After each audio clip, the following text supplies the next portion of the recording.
Hey everybody, welcome back to Radio Free Tulsa, where we often disturb the comfortable and comfort the disturbed by challenging assumptions and rethinking pop culture. I'm Greg Fisher, your host.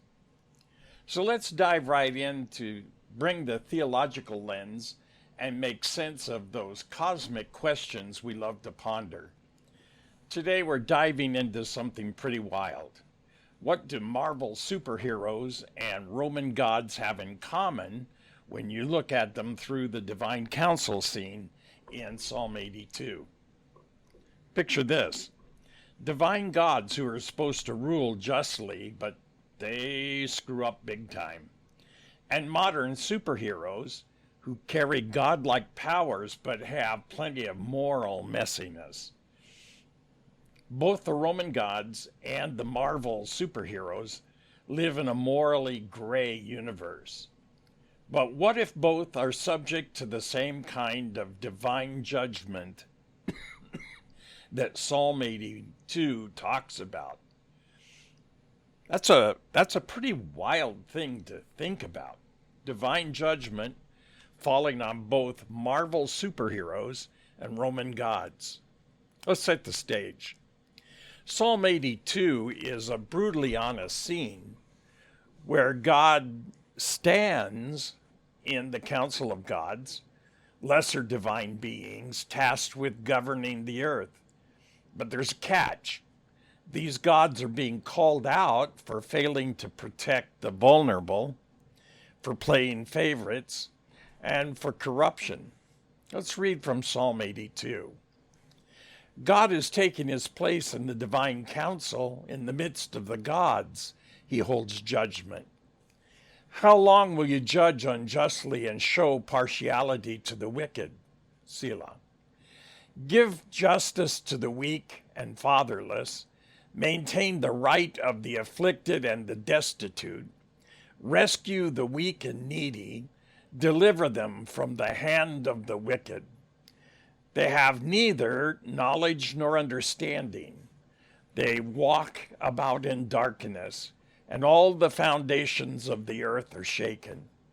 I said, you are gods, sons of the Most High, all of you.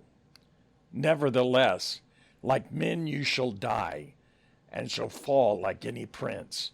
Arise, O God, judge the earth, for you shall inherit the nations.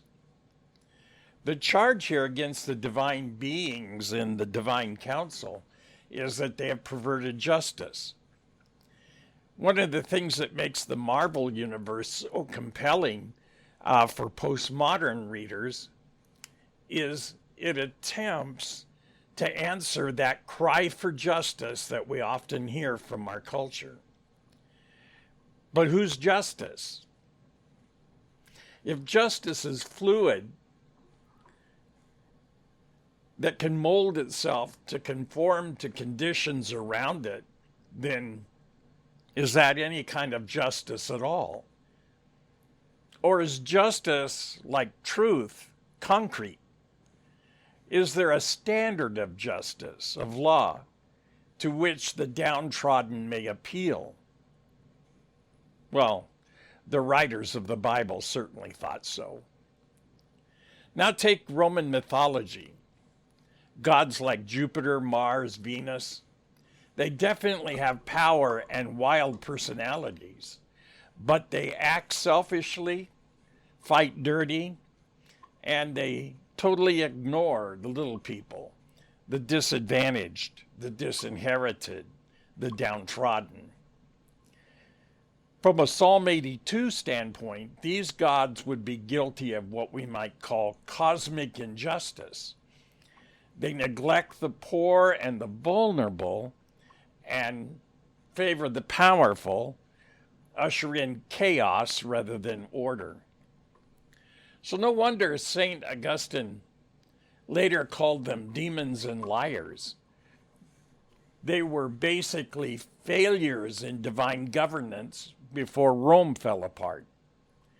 Augustine writes in his City of God and Christian Doctrine about the influence of evil spirits depicted as gods on human actions, particularly in the context of the civil wars in Rome. He argues that these spirits incite wickedness by providing a quasi-divine authority to immoral actions, suggesting that the civil wars were justified by the example of the gods engaging in conflict.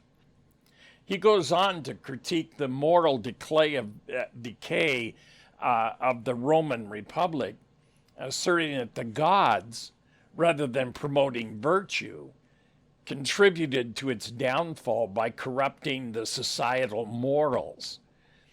And his article concludes that the decline of the Republic cannot be attributed to the absence of gods, as they were complicit in the chaos rather than being protectors of the weak and the vulnerable.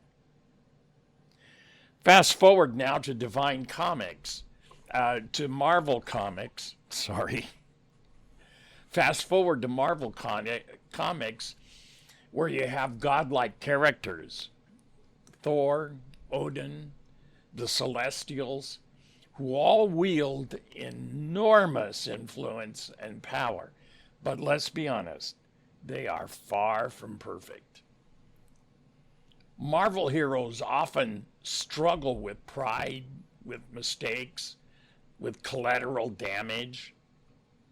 When Thanos snaps his fingers, billions of people suffer. Is that justice?